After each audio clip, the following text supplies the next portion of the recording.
Okay, here's my latest steam pump repair. It was a lot of work. There was a lot of problems with it.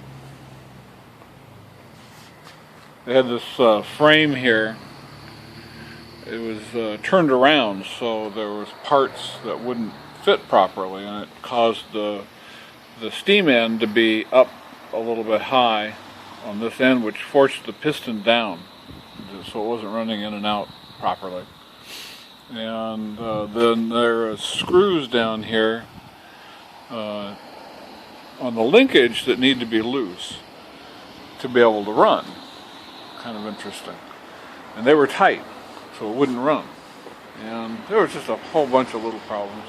On the water end over here, underneath here, there's a weld where the pump has froze and broken, the casting.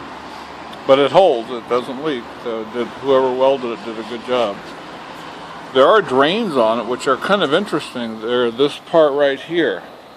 I don't know if you can see that or not, but that you rotate that, and it's also on the water end right here, and it opens some valves, which is pretty neat.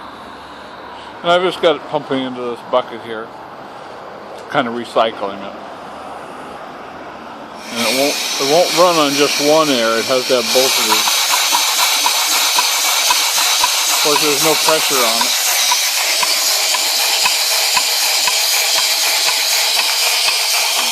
Moving a lot of water. And it won't have that knock when it actually is pumping into a boiler.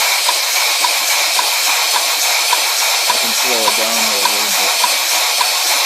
Oh, yeah, and that's right. I built new pistons for it, brass pistons with O-rings on it, because the leathers are all completely shot.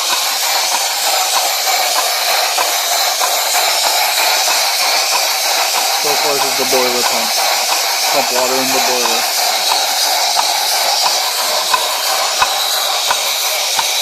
And when it's connected to a boiler and say there's 150 pounds of pressure, or whatever, 100 pounds of pressure, it's going to move real slowly.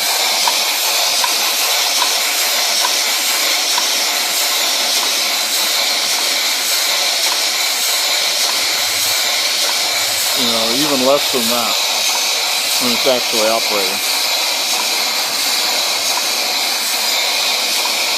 Anyway, that's about it. Runs good now. Made new gaskets for all the water ends. There's 3 on this end and 2 on this end. New gaskets. So, there you go.